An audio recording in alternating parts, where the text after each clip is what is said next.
분명히 내가 10년 동안 혹은 20년 동안 예수 그리스도를 믿어왔어요. 그리고 예수님을 사랑했어요. 그래서 주님을 위해서 헌신도 했고요, 수고도 많이 했습니다.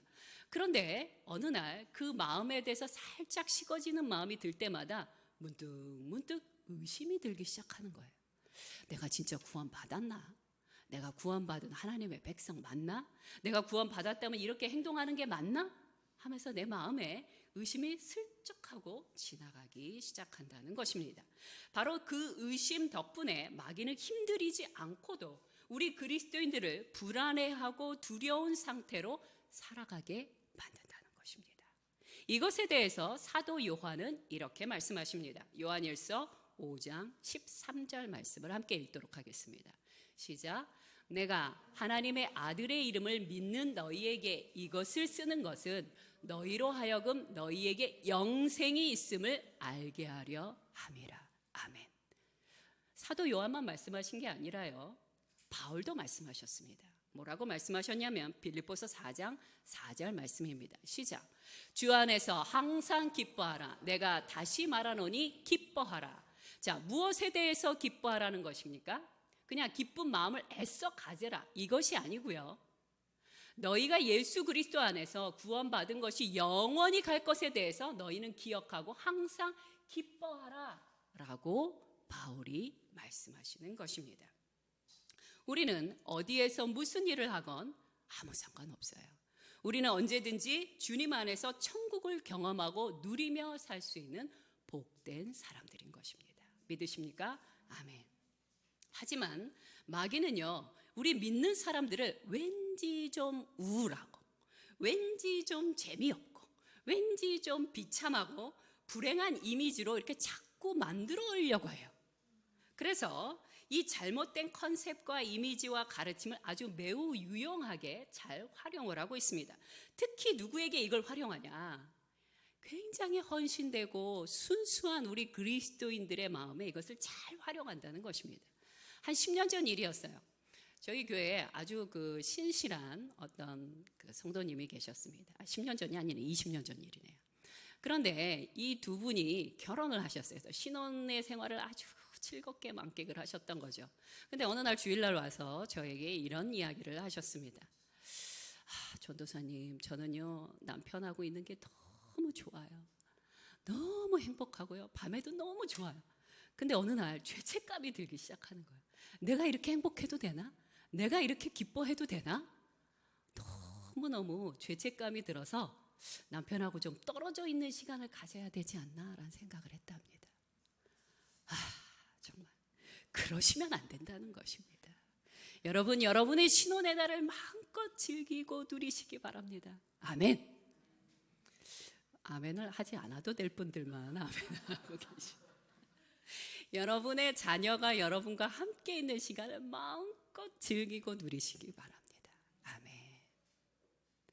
우리 그리스도인들은요, 왠지 우울한 컨셉으로 살아야 되는 사람들이 아니에요. 하나님이 주신 복된 날을 기뻐하고 즐거워하고 그 기쁨을 나누어 주면서 살아야 될 사람들인 것입니다. 아멘.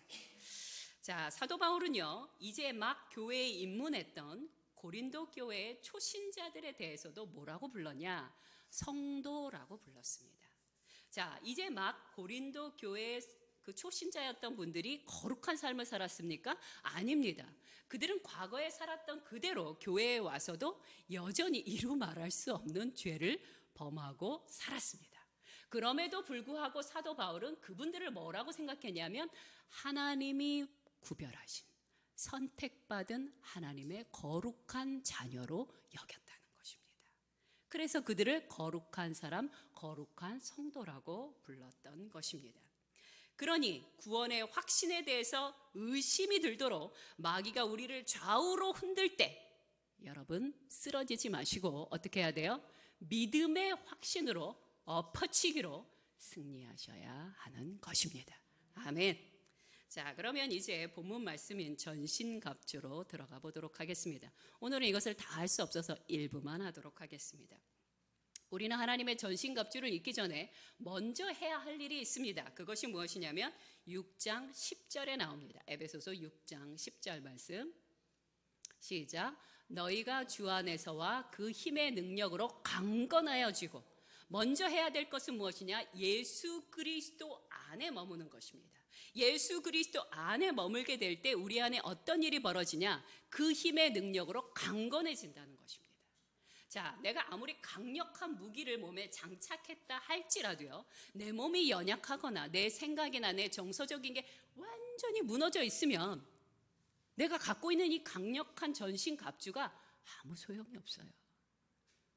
전신갑주는요, 우리가 예수 그리스도 안에 있고 그 힘의 능력으로 강건해질 수 있을 때, 그때 그 활용도가 있게 되는 것입니다. 아멘. 자, 첫 번째가 나오는 것이 무엇입니까? 6장 14절 말씀에 나오는 것입니다. 6장, 에베소서 6장 14절 말씀 함께 읽겠습니다. 시작. 그런즉 서서 진리로 너희 허리띠를 띠고 의의 호심경을 붙이고. 먼저 허리띠에 대해서 하겠습니다. 어떤 허리띠라고 그러냐면 진리로 너희 허리띠를 띠라라고 이야기하십니다. 자, 그 당시 초대교회 때, 로마 시대 때는 그 당시 사람들의 옷이 어땠을까요? 그냥 헝겊을 이렇게 뒤집어 쓴다고 생각하시면 돼요. 그래서 제일 먼저 이것을 뒤집어 쓴 다음에 뭐부터 해야 되냐? 허리띠를 졸라매야 됩니다. 이 허리띠를 졸라매지 않으면 이 안에가 다 보이게 되겠죠? 그리고 걸어가면 어떤 일이 벌어질까요? 이 길다란 천을 밟고 넘어지게 되는 것이에요. 자, 그리스도의 군사였던 그리스도인들도 무엇을 해야 되냐? 제일 먼저 진리로 허리띠를 띄어야 된다라고 말씀을 하시는 것입니다. 자, 그럼 진리란 무엇이냐? 진리란 이것입니다. 예수 그리스도에 대한 믿음과 지식이 우리의 진리인 것입니다. 그리스도인은 진리에 의해서 유지되는 사람들입니다. 또한 진리의 말씀이 우리를 한데 묶어 결합시키고 경고케 하여 활력과 능력과 강력을 펼치게 하는 것입니다. 우리는 사단의 거짓말을 분별한 후 진리의 말씀으로 허리띠를 띠듯 단호하게 그것에 대해서 거절할 수 있어야 됩니다. 이것이 익숙한 사람들은요, 사단이 슬쩍 지나가면서 거짓과 의심을 할 때 신경도 쓰지 않아요. 그냥 이렇게 무시해버리게 됩니다. 갑자기 이 말을 하다 보니 저희 아들의 말이 생각이 나는군요. 제가 제 옷에 대해서 굉장히 신경을 쓰니까 아들이 이런 말을 하더군요. 엄마, 남자들은 예쁘지 않으면 눈에 보이지도 않아. 아, 그런 게 있었냐. 엄마는 신경 안 써도 되겠구나. 그런데 약간 말이 헛나갔지만 중요한 건 무엇이냐. 진리에 대해서 분명한 사람들은요, 거짓이 금방 분별이 돼요. 그래서 그냥 신경 안 쓰고 그냥 계속 자유롭게 가게 되는 것입니다. 그런데 뭐가 진리인지, 뭐가 거짓인지 분별을 못하는 사람들이 늘 혼돈과 어려움과 절망과 패배 가운데 넘어지게 되는 것입니다. 자, 개인이나 사회 혹은 교회가 진리의 말씀을 모르거나 혹은 알고는 있는데 이것을 자기 마음대로 해석하면요, 잘못된 적용점을 갖게 됩니다. 이것이 바로 우리의 비극이고 사회의 어려움이 되는 것입니다. 에베소서 4장 14절 말씀을 함께 보도록 하겠습니다. 시작. 이는 우리가 이제부터 어린아이가 되지 아니하여 사람의 속임수와 간사한 유혹에 빠져 온갖 교훈의 풍조에 밀려 요동하지 않게 하려 함이라. 자, 어린아이들은 순수한데요, 한 가지 단점이 있습니다. 그게 뭐죠? 분별을 잘 못해요. 뭐가 진리인지 뭐가 거짓인지 분별이 안 돼서 쉽게 그냥 다 믿어버립니다. 그래서 어떻게 해요? 마귀가 어린아이와 같이 그냥 아무것도 모르는 사람은 마음대로 흔들 수 있다는 것을 말씀하고 있는 것입니다. 진리를 정확히 모를 때 우리는 악한 자들의 꾀임에 아주 쉽게 빠져들 수밖에 없게 되는 것입니다. 우리는 진리를 알 때 세 번째 어떻게 되느냐? 자유롭게 된다라고 성경은 말씀하십니다. 요한복음 8장 31절 후반절 말씀과 32절 말씀을 함께 읽도록 하겠습니다. 시작. 너희가 내 말에 거하면 참으로 내 제자가 되고 진리를 알지니 진리가 너희를 자유롭게 하리라. 자, 어디로부터 자유롭게 한다는 것입니까? 마귀로부터 너희가 자유롭게 된다는 것이에요. 마귀의 속박에서 너희가 이젠 완전히 자유자가 될 수 있다. 그런데 그 원인과 동기가 어디에 있느냐? 진리를 알아야 한다는 것이에요. 진리를 모르고도 마귀로부터 자유로울 수 있는 사람은 이 세상에 없다는 것입니다. 그런즉 우리는 서서 진리로 허리띠를 단단히 메어야 하는 것입니다. 자, 두 번째, 의의 호심경에 대해서 함께 말씀을 나누도록 하겠습니다. 에베소서 6장 14절의 후반절 말씀. 자, 뭐였죠? 의의 호심경을 붙이고. 자, 호심경이라는 건 뭐예요? 흉배입니다. 여러분, 그 옛날 로마 시대 때 갑옷 기억나시죠? 이렇게 가슴에 이렇게 가슴을 보호하기 위해서 우리의 하트와 우리의 내장 기관이나 이런 것들을 보호하기 위해서 흉배를 붙이게 됩니다. 자, 그런데요, 우리의 심장을 뛰게 하는 것에는 두 가지의 종류가 있을 거예요. 너무 좋아서 심장이 막 뛸 수도 있어요. 두 번째 또 어떨 때 뜁니까? 너무 싫어서, 너무 미워서. 여러분 안 그러십니까? 저는 그러더라고요. 너무 화가 나고 너무 미울 때도 제 심장이 막 이렇게 뛰더라고요. 좋아도 뛰고 나빠도 뜁니다. 그런데 여기서 무슨 흉배를 이야기하냐? 의의 흉배에 대해서 얘기해요. 근데 여기서 의의 흉배는, 의는 무엇을 의미하는 것일까요? 예수 그리스도의 의를 이야기하는 것입니다. 우리는 나의 의가 아니에요. 예수 그리스도의 의로움으로 우리의 가슴을 보호하는 흉배를 부착시켜야 한다는 것입니다. 우리는 내 자신의 완벽한 도덕성 때문에 의로워진 사람들이 아닙니다. 예수 그리스도의 십자가의 보혈로 죄가 사함받음으로 의롭다 하고 칭함을 받은 의로운 사람들이라는 것입니다. 자, 빌립보서 3장 9절 말씀을 함께 보도록 하겠습니다. 시작. 그 안에서 발견되려 함이니 내가 가진 의는 율법에서 난 것이 아니요 오직 그리스도를 믿음으로 말미암은 것이니 곧 믿음으로 하나님께로부터 난 의라. 아멘. 이래서 신앙생활에서는 믿음이 중요한 것입니다. 나의 의가 아니에요. 내가 잘했기 때문이 아니에요. 내가 똑똑했기 때문에 내가 의로워진 게 아니고요. 오직 예수 그리스도의 의로움, 그 의로움으로 우리가 의롭다함을 칭하게 되는 것입니다. 그러므로 세상의 어떤 율법도, 어떤 판단자 앞에서도 예수 그리스도의 의로움 앞에서 감히 우리를 정죄하지 못하는 것입니다. 로마서 8장 1절부터 2절 말씀을 함께 읽도록 하겠습니다. 시작. 그러므로 이제 그리스도 예수 안에 있는 자에게는 결코 정죄함이 없나니 이는 그리스도 예수 안에 있는 생명의 성령의 법이 죄와 사망의 법에서 너를 해방하였음이라. 아멘. 아멘. 예수 그리스도 안에 있는 생명의 성령의 법이 내 안에 깊이 뿌리 내려져 있는 죄와 사망의 법에서 나를 자유롭게 해방시켜 주셨다라고 로마서는 이야기하고 계십니다. 그리고 이것을 믿는 확신과 믿음이 우리의 힘과 담대함이 되는 것입니다.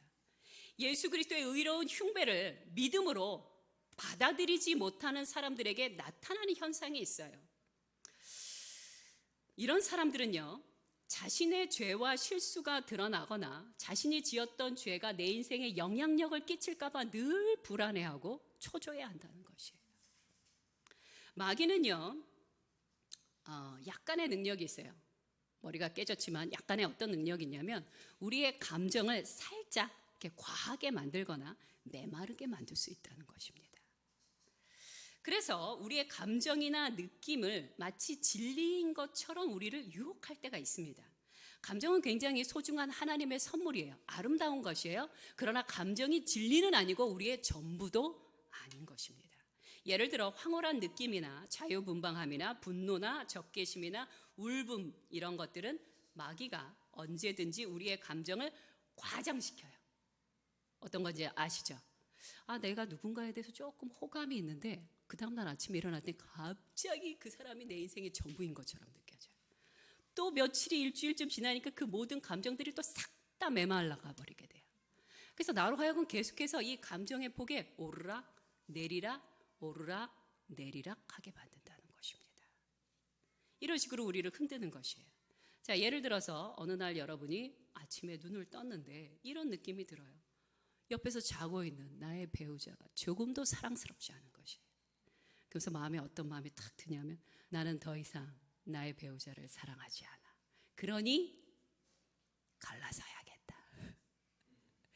이런 생각을 들게 만드는 게 뭐가 만드느냐? 우리의 감정이 그런다는 것입니다.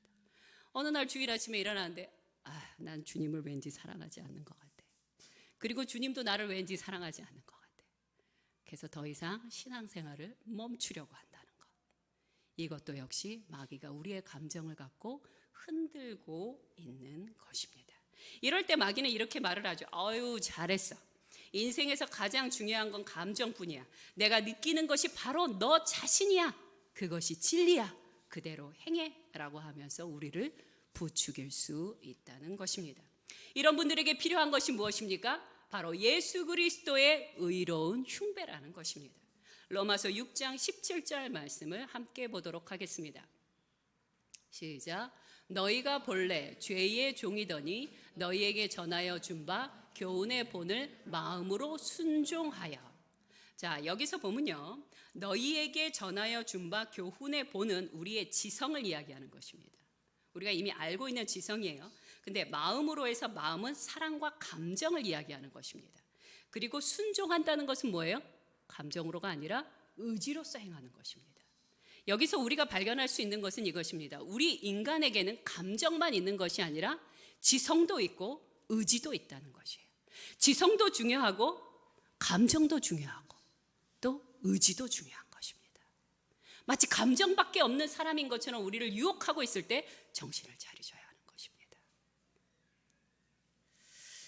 우리는 감정의 흉배가 아니에요. 느낌의 흉배도 아니에요. 예수 그리스도의 의의 흉배가 필요한 사람들입니다. 자, 이 의의 흉배를 부착한 사람들에게 또 필요한 게 있습니다. 그게 바로 무엇이냐면요, 죄책감이라는 것에 대해서 우리는 알고 있어야 돼요. 자, 죄에 대한 유혹은요, 내가 구원받았다고 해서, 내가 성령에 충만하다고 해서 죄의 유혹으로부터 자유로워지는 건 절대 아니에요. 성령께서 내 안에 함께 계시고 성령의 충만함에도 불구하고 죄의 유혹은 언제나 스쳐 지나가는 것입니다. 여러분 잘 아시죠? 하늘에 날아가는 새를 멈추게 할 수는 없습니다. 하지만 새가 내 머리 위에 둥지를 트는 것은 언제든지 털어버릴 수 있다는 거 아시잖아요. 그죠? 죄가 나를 유혹하는 건요, 누구에게나 일어나는 일입니다. 이것 때문에 죄책감 느끼지 않으셔도 됩니다. 자, 우리 안에 성령님이 계시다는 것은 이제부터 죄를 지을 가능성이 없다는 것이 아닙니다. 내 안에 죄의 본성과 성령의 법은 치열하게 언제든지 싸울 수 있습니다. 그런데 문제는 뭐냐면 죄의 유혹이 왔어요. 근데 이것을 털어버리지 못해서 내 안에 덜커덕 죄를 짓게 됐을 때가 문제라는 것입니다. 그럴 때 마귀는 어떻게 행하냐? 옳았구나 라고 생각하고는 악착같이 우리의 연약함과 허물을 물고 늘어지면서 우리로 죄책감에 깊이 빠져 두려움 속에 살도록 그 플랜으로 우리를 끌고 가려고 한다는 것입니다. 그러니 혹시 우리 중에 내가 어떤 정말 큰 죄를 졌다고 생각해서 하나님 앞에 회개했어요. 회개를 했는데도 그 다음날 눈을 뜨면 또 생각이 나고, 밤에 혼자 있을 때면 또 생각이 나고, 내가 하나님 앞에 정말 진심으로 회개했음에도 불구하고 그 죄가 계속 우리를 괴롭히고 있다면, 나의 과거의 어떤 실수나 나의 어떤 무능함 때문에 벌어졌던 어떤 일들이 계속 나를 괴롭히고 있다면 이 말씀을 기억하셔야 합니다.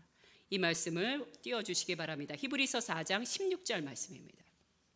시작.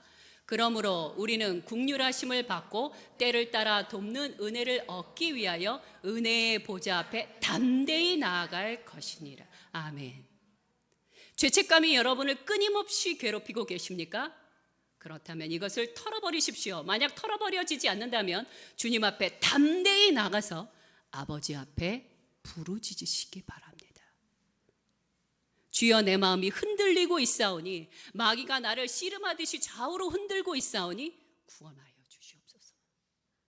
이 씨름에서 승리하게 하여 주시옵소서.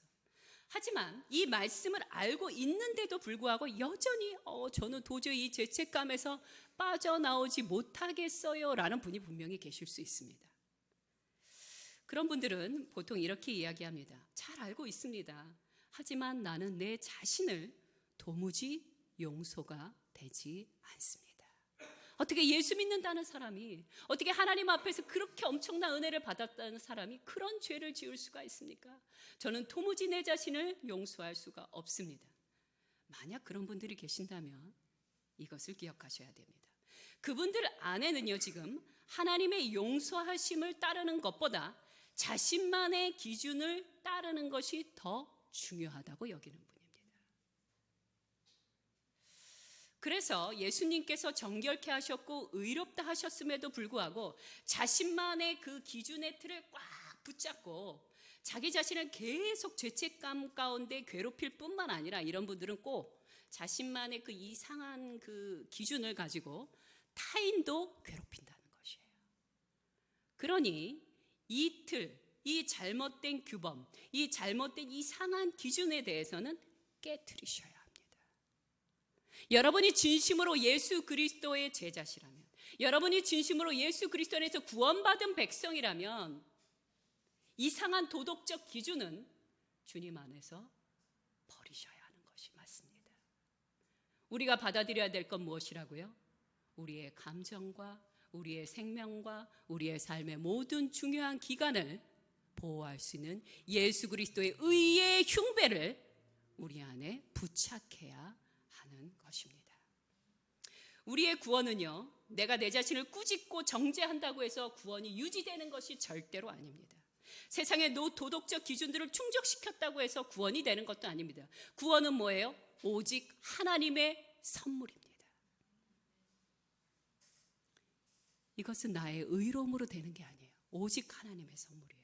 내 스스로 세운 기준이든 혹은 세상의 누군가, 부모님이든 선생님이든 세상의 기준에 따라 죄책감과 열등감과 만족감에 오르락내리락 너를 띄고 계셨다면 멈추시기 바랍니다. 예수 그리스도의 의의 흉배를 내 삶 가운데 받아들인다는 것은 무슨 뜻입니까?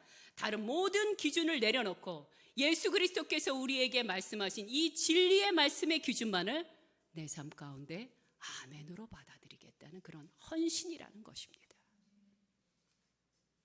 그 의의 흉배를 받아들이는 분들은 평생 의인으로서 담대할 것이고 당당할 것입니다.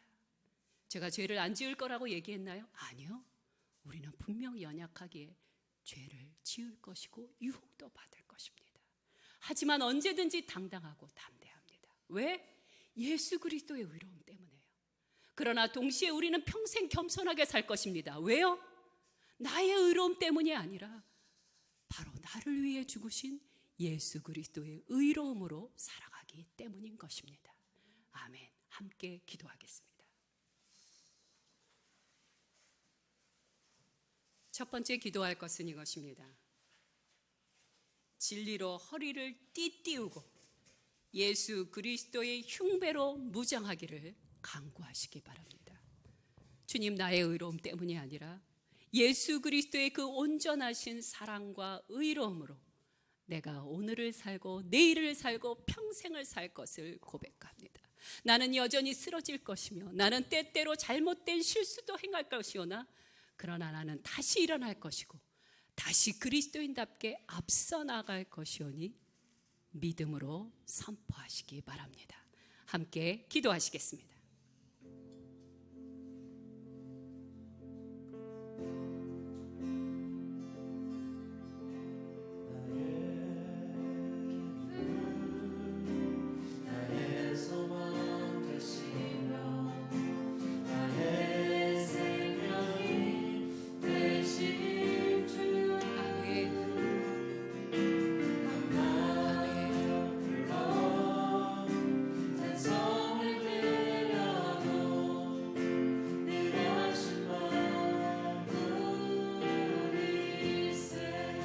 하나님 아버지, 우리 열방교회 모든 성도님들이 하나님 진리의 띠를 띠게 하여 주시옵소서. 하나님 예수 그리스도의 의의 흉배로 하나님 무장하는 자들이 되게 하여 주시옵소서. 한 번 더 부르짖어 간구하시기 바랍니다. 주님이 놀라운 전신갑주의 두 가지, 진리의 허리띠로 내 평생을, 그리고 내가 사랑하는 나의 가족을, 하나님, 그리고 내 사랑하는 친구와 동료들이 이 진리의 말씀 가운데 나아갈 수 있도록 주님 힘쓰겠나이다. 도와주시옵소서. 이 시간에 다시 한번 부르짖어 기도하시기 바랍니다. 함께 기도하겠습니다. 하나님 아버지, 우리 가운데 진리의 말씀을 알게 하여 주시옵소서. 오직 진리의 말씀만이 하나님 우리를 거짓에서 마귀로부터 하나님 자유롭게 하는 것을 알고 있사오니, 하나님 이 진리의 허리띠로 하나님 우리의 평생이 하나님 담대하게 살아가는 자들 되게 하여 주시옵소서. 아버지, 주님 앞에 간구합니다. 오직 예수 그리스도의 의로움의 흉배가 하나님 참으로 우리의 하나님 참으로 평생이 되게 하여 주시옵소서. 하나님, 내 자신에 대하여 깊이 묵상하는 것이 아니라 주님의 그 놀라운 구원하심에 대하여 날마다 기뻐하고 즐거워하는 자로 살아가게 하여 주시옵소서. 하나님, 마귀의 그 모든 죄책감에 대하여 하나님 참으로 우리를 불안에 떨게 하는 것으로부터 주님 우리를 자유케 하여 주심을 감사드리나이다. 하나님, 참으로 이 전신갑주의 이 두 가지 하나님 무기에 대하여 하나님 우리가 잊어버리지 않는 자들 되게 하여 주시옵소서. 하나님, 오늘 믿음으로 이 두 가지를 받아들이는 열방교회 모든 성도님들 가운데 주님 역사하여 주시옵소서. 두 번째 기도할 것은 이것입니다. 종종 마귀가 분명히 여러분에게도 저에게도 마찬가지입니다. 어떻게 예수를 그렇게 믿는 네가 그렇게밖에 행동하지 못하냐고, 너는 아마도 구원이 없는 자라고 우리에게 의심을 집어넣을 때가 있었습니다. 그 구원의 확신에 대해서 의심하고 죄책감에 사로잡혀 살았던 날들을 억울해하시고 회개하시기 바랍니다. 주님, 주께서 내게 주신 구원은 아무도 빼앗아갈 수 없습니다. 그리고 내가 살아가는 이 평생을 통하여서도 단 하나도 뺏기지 않고 살아갈 것입니다. 주님의 약속의 말씀, 주님의 축복, 마땅히 누려야 될 그 권세와 권능에 대하여 내가 내 자신뿐 아니라 가족과 나와 함께하고 있는 이 나라와 민족 가운데 누릴 수 있도록 돕겠사오니 역사하여 주시옵소서라고 부르짖어 기도하시기 바랍니다. 하나님 아버지, 이 시간에 주님 앞에 간구합니다. 우리에게 주신 이 놀라운 구원의 확신이 있사오니 하나님, 이것을 굳게 붙잡고 나가는 자들 되게 하여 주시옵소서. 끊임없이 과거에 매어있는, 끊임없이 내 죄에 매어있는, 끊임없이 나 자신의 실수에 매어 아무것도 하지 못하고 하나님 참으로 서 있지 못하고 하나님 드러누워 패배한 자와 같이 세월을 낭비하지 않게 하여 주시옵소서. 우리 가운데 하나님께서 주신 소망이 있사오며 하나님께서 주신 사명이 있사오니 하나님, 믿음으로 일어서서 나가는 자들 되게 하여 주시옵소서. 죄책감에 짓눌려 뒤로 물러나 침륜에 빠지는 자가 아니라 담대함으로 주의 말씀을 갖고 나가는 자들 되게 하여 주시옵소서. 아멘. 아멘. 주님, 하나님 아버지, 우리에게 하나님의 전신갑주를 자세하게 알려주심을 감사드립니다. 이것을 알려주심은 우리로 승리하는 삶을 누리게 하기 위함임을 알고 있사오니 믿음으로 받아들이겠나이다. 전쟁에 승리함으로 노획물을 취하며 나뿐만 아니라 나와 함께 있는 모든 이웃들 가운데 하나님 복이 되는 복된 자로 살아가게 하여 주시옵소서. 감사드리며 예수 그리스도의 이름으로 간절히 기도드렸나이다. 아멘.